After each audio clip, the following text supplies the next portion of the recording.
Hey y'all, this is TCA Gaming, and in this video I'm going to show you guys this little mini museum, I guess you could call it, that I had set up for people that were coming into my house prior to the Charlotte Collecticon.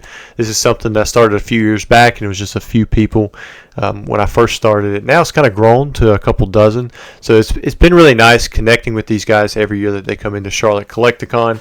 And in the past, I did it to where most of the stuff has just stayed in boxes. They come and visit, and then if they wanted to, they could look around, find my collection, open it up, and look for things. But also, I had stuff upstairs the past few years, and it's tight up there. It's pretty cramped. It's just like a regular attic. It's like a few feet on the side, then it goes up to like 5 or 6 feet. And so, like, you couldn't stand up. You couldn't really sit down. You're just kind of... You're sitting on the floor, maybe hanging over the edge, for the little 18-inch ladder that goes up through the ceiling into the attic. And so this year I decided I'm going to bring the stuff down, and I went ahead and set it up on tables. And it turned out pretty nice. It took me about an hour, but it set a lot of the things out. It did block guys from going into some of the other boxes, but there was a lot of things just laying on the table that they could pick up, they could handle, they could see, and it made it a lot easier for the uncut sheets just to be able to see them in a little bit closer fashion. So I'm going to go through that little mini museum. I recorded it with my phone, and I'm going to do a little bit of a voiceover. I'm going to try to pause here and there in case, because I know I went through some of this stuff pretty quickly, but I want to talk about the items because some of them are kind of historic, and if you've seen all of my videos, then you've probably seen all of these things, but maybe not all at once. And so if you want to see it, stick around. And so here's at the very beginning. This was kind of in my shipping area. You can see the Uline craft paper there on the side. So and there's a scale. I just kind of shoved the stuff off to the side and set it up. But we're going to start off with not really these Yu-Gi-Oh things that you see in the background. This is some old Yu-Gi-Oh boxes, even Pokemon. But there's an uncut sheet there. So let me go ahead and start this. And again, I'm going to try to pause it here and there. We'll go over that. In fact, we'll hit on these real quick. This switch, it's a really big switch card. You might be wondering, what is that? So a long time ago, I bought out. It was a former gym leader. Her name is she was former gym leader Jessie, but I don't know if she was the Jessie. I'm sure there was plenty of them, but she had stored a bunch of stuff in a shut down Chinese restaurant, and I went there and I bought everything for like $25,000. And at the time, that was a huge amount of money. But, translated to today, who knows what it would be, because there was so much stuff in there. I mean, I had to buy a 20-foot U-Haul. We filled it up, and then I towed my vehicle back. That's how much stuff there was here. But in that, there were 8 of these supersized cards, and these are thick. And for the longest time, we didn't know whether or not these were real, legitimate. They're printed by Pokemon. And a piece of evidence eventually popped up that showed some of these in the background of like a league advertisement, and there was a Pikachu back there. But I had 8 different ones, and there was this Pikachu. So I believe there's at least 9 known different cards, and they're believed to be just some kind of advertisement that maybe was sent out by Pokemon. We really don't know, but I've kept them, and I think they're really cool, and I think they may earmark a little piece of history that we don't get back, and there's just not much information out there because this was a time when the digital age was really coming about. All right, so in addition, we have an uncut sheet right here. This is Japanese base set, and typically when you see these, they are quartered off. You're going to have just this little section here in the top right or top left or bottom right that you see this 4x4, and that's all 16 hollows from Japanese base set. But some of the other sets have that as well. But again, you only find that in one section, but this is a full uncut sheet. You have 4 complete hollow sets, and this is going to zoom in on the Charizard, as some of you who are more seasoned may be thinking to yourself, well, this is Japanese hollow base set. Is it the very first? And it is not. It is not. These do have the rarity symbols, so it had zoomed in on the little star there that was in the bottom right of the Charizard. That's just to show that this is just the regular base set hollows. Now we're going into the box toppers that you see, all from the e-readers. So there was a box topper in all the sets starting with Legendary Collection, and that went through Skyridge, so there's 16 total. And these are kind of like a mid-size. They're smaller than Jumbos, but they're bigger than like your regular sized cards. And so these were I had one of each of these on display. Now what you're looking at here in the middle is a trophy. It's a Pikachu trophy from 2015. And the reason there is no plaque there below the bronze trophy is because this was an extra. These were back then. I don't know if it is still the same way now, but they were pretty fragile. They could break very easily, so they would have to bring some extras. And this was one of those. And I guess in 2015, none broke, so they had this extra, and a guy eventually sold it to me. And the reason I believe that it was an extra is because this is going to flash down to on the table, and you're going to see there I have multiple plates. Like this one says semi-finalist. Got 2 of those. There's a finalist, and then there's the world champion. So all of these different plates, it was so that they could change them in and out depending on who won. They could, if it was just an extra. I guess if you were in second place and you're supposed to get silver, yours broke, you just got to get over it. You can have this bronze one, but at least it would have the right plaque on it. So I guess that's how that would work out. Now, as we go over here to the left, you're going to see another uncut sheet. This is, maybe take a second, throw a comment down in the description what you think it is. You probably can't make it out quite yet, but if you know what it is from my previous videos, then you're not guessing. You already know. But this is just a black print only on the Galaxy foil or Cosmos. Yeah, Cosmos. Sorry. It's Entei. It's Entei from the movie theater. So you can see it right there. This is the number 34, and there's no color. It's just black, and you can see my reflection. They're pretty good. I'm just recording with my phone. There's the rest of the box toppers. And then off to the left, we have a Kickstarter MetaZoo booster box, as well as 3 of the original Mothman. But these box toppers, those are a pretty good touch with Pokemon. I wouldn't mind them going back to that. But yeah, that's what I have left of like the original MetaZoo. All right, next up here we have a first edition Jungle uncut sheet. Now, I kind of zoom in on the Snorlax because that is my wife's new favorite card, and she's trying to collect all of the Snorlax, which I think is pretty cool. It's definitely one of the higher tier cards. I'd say A tier, maybe not S tier, but it's getting up there.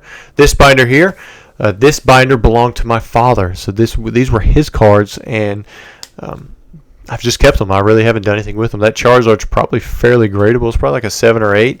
And if it's a little higher, maybe I've lost my touch and I just haven't looked at it in a while. But it shows some of the stuff that he would collect, and I know that he would go for like the vending stickers and that kind of stuff. This uncut sheet right here, this is a Jungle Unlimited, but you can't see it. On the back side, it's actually it's got upside down back sides, and if you look off to the left, you can see that this is 2 different sheets. This isn't one sheet that's double-sided like I'll show you guys here later.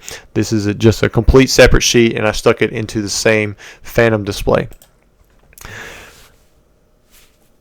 For one unique thing about that, for a while there, I did not know that it had upside down backsides. Somebody was trying to buy it, and I was like, well, let me look at it, and I flipped it over, and I noticed it had upside down backsides. Now, what you're looking at here in the middle, this is an uncut wrapper roll for Fossil Unlimited, and it's a double roll. And so it's like, it's just one piece, but it's on the left and the right. It's twice as wide as the base set one that I have. And then right below that, you've got the Fossil Red Logos booster packs, which all of those are light. So they have the non-holo, which is good. I mean, it used to be. I mean, those are the ones that are hard to find, but then again, people love their holos, so who knows? Maybe the heavy packs would go for more now. Now we're looking at Blue Eyes White Dragons, which that's the Legend of Blue Eyes White Dragon. It's LOB boxes. You got first edition Wavy, Glossy. Got a few that I've checked. You've got Metal Raiders. Pretty much all of these Yu-Gi-Oh boxes for you Pokemon guys. It's like the WotC era for Yu-Gi-Oh! It's like just the original sets. However, they've always been under Konami, so there wasn't any kind of transition. Next uncut sheet, this is all Aerodactyl, and you might be wondering, why is it only Aerodactyl? It's because that pre-release stamp that you see right there. So this entire sheet is nothing but pre-release Aerodactyl. And this is it's interesting because I was told that that's how the pre-release Raichu was printed from one of the former print production managers. It's always been assumed that it was the Clefable and the Raichu on the PCD holo sheet, but she said it was Clefable got its own sheet, Raichu got its own sheet, and just that's the way it was. And it makes sense looking at this pre-release Aerodactyl sheet, but we've never seen one, and I don't think we'll ever really likely know. All right, moving on to the next table. Okay, we're going to start off here in this bottom right corner. We have Expedition. We're looking at an Expedition blister box. There's 24 blisters in this box. It's the only one that I know of that's around anymore. I feel like I've seen a few in the time that I've been in the hobby, but really they're hard to find. And then that's an Expedition booster box. That was the one I showed on the channel not too long ago. It's still complete. It's got all 36 packs in it with the Venusaur box topper, and then of course that was a base set or expedition base set booster pack that's still sealed, but it has a Charizard artwork, so I kept that one. Next up, this is a Vivid Voltage booster pack. This was pulled by Sarah, my daughter, on February 5th, 2025. If you're wondering what that red strip is, usually they stick that like in the middle of the roll or at the end. And they're pretty hard to come by, but you do see these. I've pulled a few myself. I think I've only ran into 2 out of products that I've personally opened, but I've seen several of them. But I thought that was kind of cool. It's probably the most modern item that I have here. Next up, Ancient Mew sheet. One of my favorite sheets. This is the first high-end uncut sheet that I bought.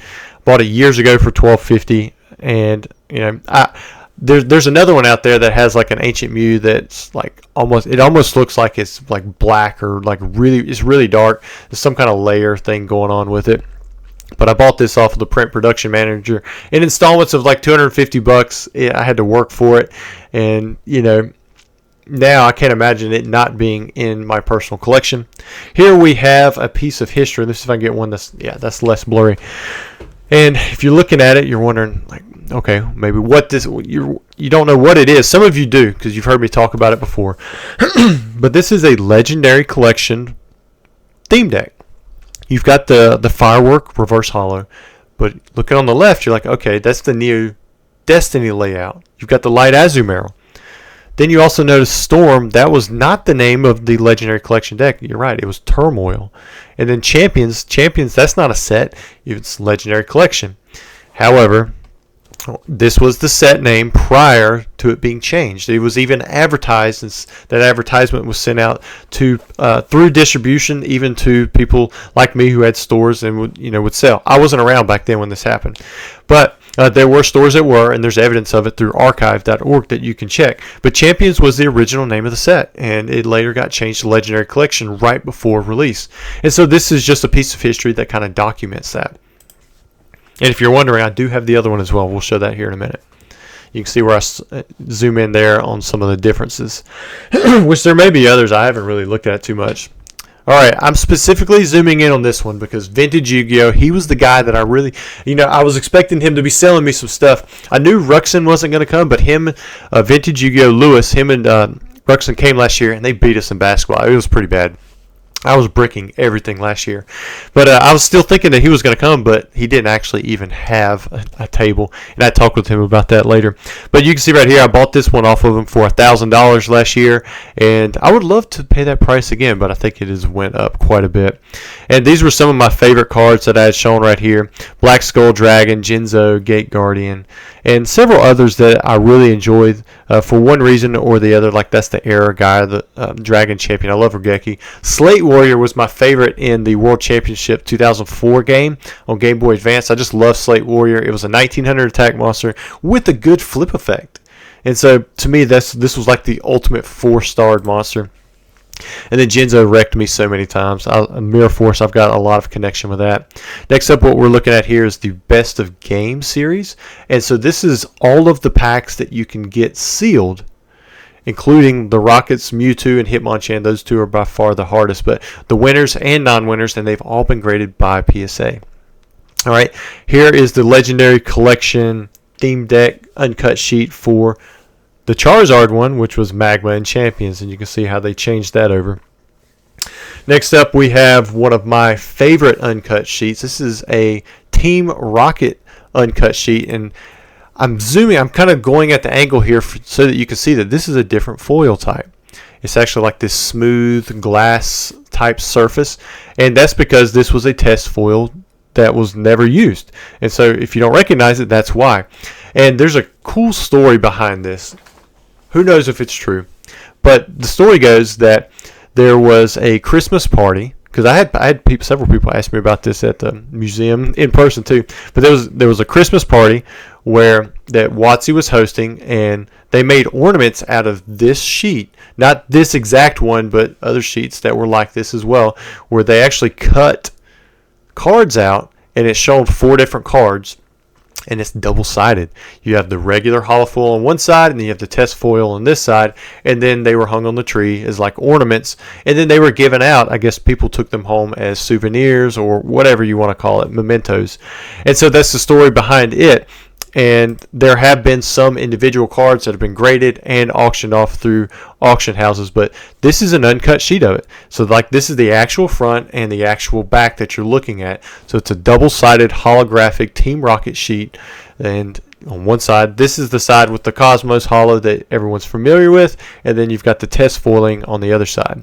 Now right here, I've shown this so many times, I'm sure you guys are sick of it by now, but this is a Team Rocket uncut sheet. And of course, right there in the middle, we have Dark Dragonite, and this is the error version, and this is how we know that it comes in the uncommons and why it comes there. But it's roughly one per uncut sheet. But I will say this, I know that there's a first edition uncut sheet out there with the same kind of layout, but I'm just going to say that I think there's other sheets out there too, because you can pull more than one Dark Dragonite, more than a few Dark Dragonites errors in a booster box.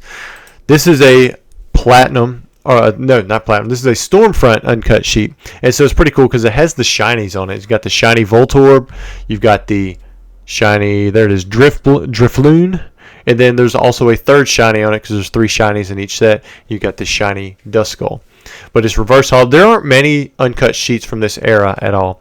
Now here is the Neo Revelation. You've got first edition holos, including the shinings. You got Shining Magikarp, you've got Shining Gyarados, and yes, the holos for the shinings in this set, they do come with the holos.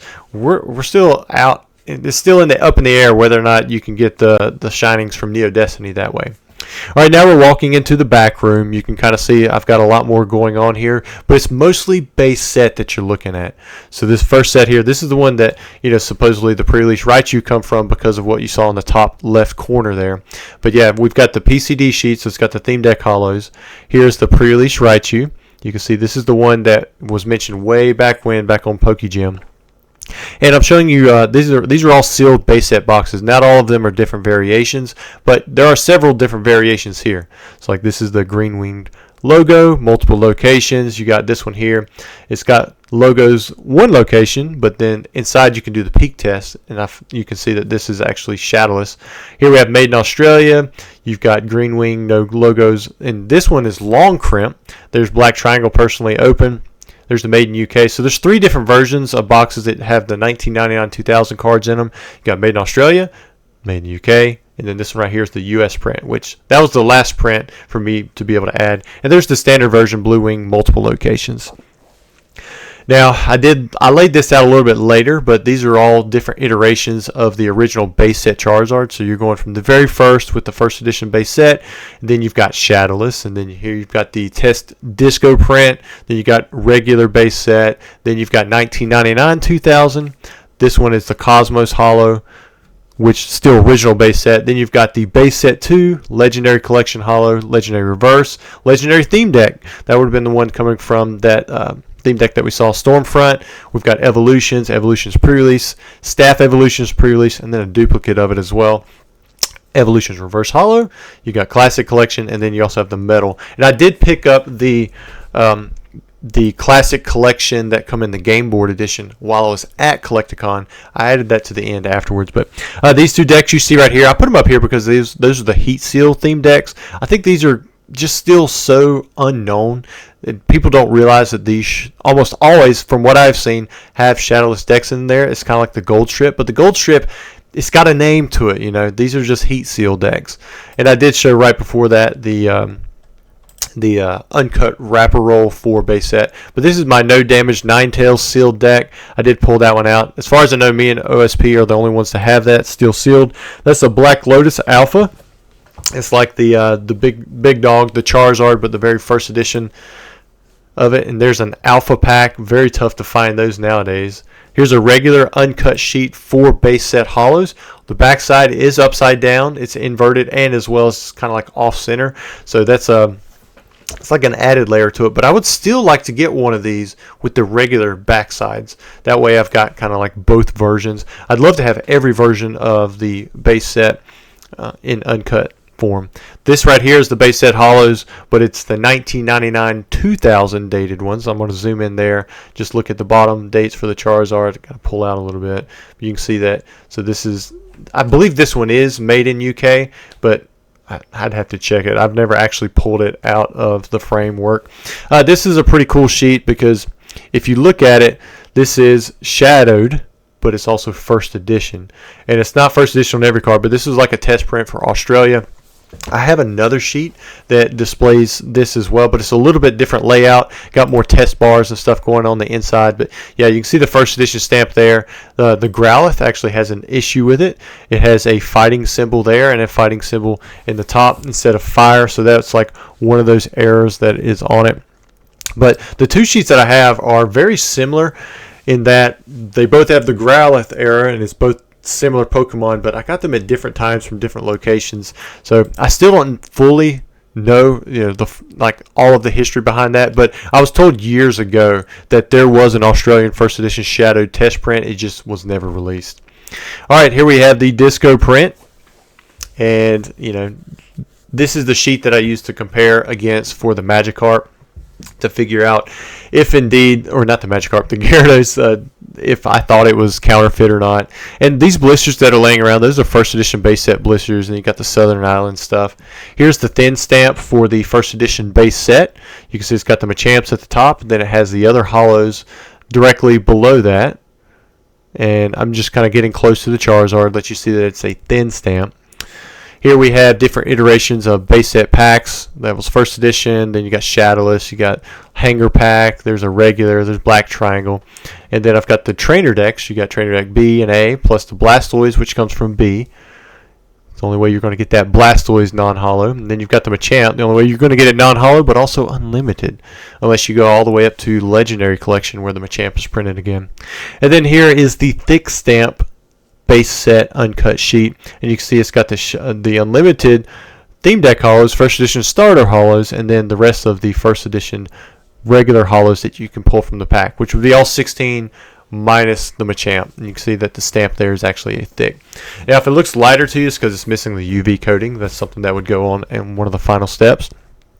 And this is interesting right here. I laid this out for people to read into, but it actually goes through the timeline. You've heard people say that the Disco print is pre-first edition. I am firmly disputing that. I believe that the Disco print was sometime between the Shadowless and Base Unlimited is what I believe. It could be around the exact same time as Shadowless, but the reason I think that it is actually between Shadowless and the Unlimited Shadowed is because it has the same layout as the base set Shadowless or Shadowed. So if we go back to, alright, so look at the Disco layout right here. Let me play it from here. So look at the layout of the Disco there in the corner. Then look to the left of it. That's your regular Shadowed. They both have Mewtwo in the top right. Then it goes Nidoking, Clefairy, Chansey, and so forth. And if you go down, you guys got the Mewtwo, Chansey, Raichu, Clefairy.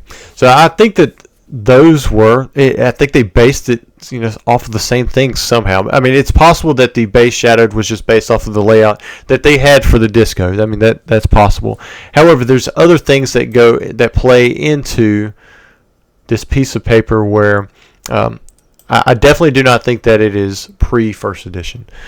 And there's a lot of evidence looking at the layouts, the sign-offs, the dating, everything there that tells me that it should be not pre-first edition, but post-first edition. It's still going to be really early, but I don't see it being before first edition. I just think it was a full type that might have been tested around on while Shadowless was still like the only format that they had.